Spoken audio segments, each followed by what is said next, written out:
that your life is hard and you're giving up on that because you think your life is unfair, think again. I was 18 years old when I got married. I belonged to a very conservative family, a Baloch family, where good daughters never say no to their parents. My father wanted me to get married, and all I said was, if that makes you happy, I'll say yes. And of course, it was never a happy marriage. Just about after 2 years of getting married, about 9 years ago, I met a car accident. Somehow my husband fell asleep and the car fell in the ditch. He managed to jump out, saved himself. I'm happy for him. But I stayed inside the car and I sustained a lot of injuries. The list is a bit long. Radius ulna of my right arm were fractured. The wrist was fractured. Shoulder bone and collarbone were fractured. My whole rib cage got fractured. And because of the rib cage injury, lungs and liver were badly injured. But that injury that changed me and my life completely as a person and my perception towards living my life was the spine injury. 3 vertebrae of my backbone were completely crushed and I got paralyzed for the rest of my life. Many people came to rescue. They gave me CPR. They dragged me out of the car. And while they were dragging me out, I got the complete transection of my spinal cord. Those 2.5 months in the hospital were dreadful. I was at the verge of despair. One day, doctor came to me and he said, well, I heard that you wanted to be an artist, but you ended up being a housewife. I have a bad news for you. You won't be able to paint again. Next day, doctor came to me and said, your spine injury is so bad, you won't be able to walk again. I took a deep breath and I said, it's all right. Next day, doctor came to me and said, because of your spine injury and the fixation that you have in your back, you won't be able to give birth to a child again. That day, I was devastated. I still remember, I asked my mother, why me? And that is where I started to question my existence. Why am I even alive? And that is where I realized that the words have the power to heal the soul. My mother said to me, this too shall pass. God has a greater plan for you.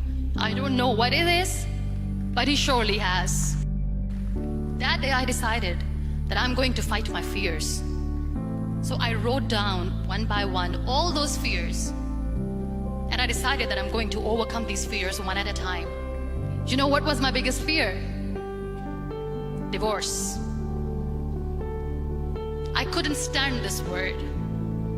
I was trying to cling on to this person who didn't want me anymore, but I said no.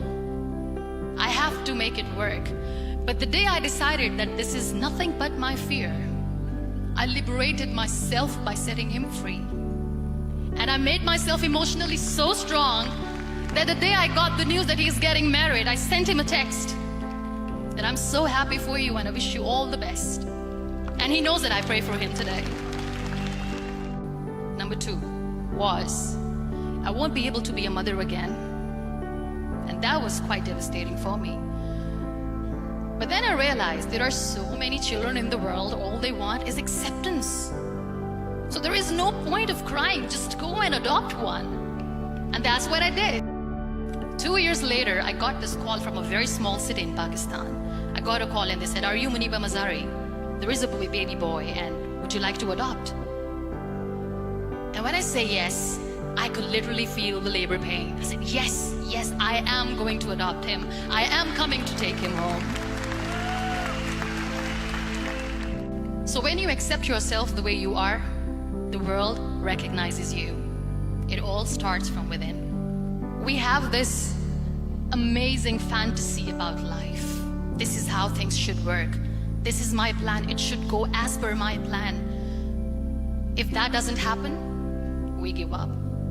I never wanted to be on the wheelchair. Never thought of being on the wheelchair. This life is a test and a trial, and tests are trials are never supposed to be easy. So when you are expecting ease from life, and life gives you lemons, then you make the lemonade, and then do not blame life for that, because you were expecting ease from a trial. Trials make you a stronger, better person. Life is a trial, and with time you realize that. It is okay to be scared. It is okay to cry. Everything is okay, but giving up should not be an option. They always say that failure is not an option. Failure should be an option, because when you fail, you get up, and then you fail, and then you get up, and that keeps you going. There are so many people in the world who are dreaming to live a life that you are living right now. You have no idea. Embrace each and every breath that you are taking. Celebrate your life. Live it. Don't die before your death. Live your life fully. Accept yourself the way you are. Be kind to yourself. Real happiness lies in gratitude. So be grateful, be alive, and live every moment.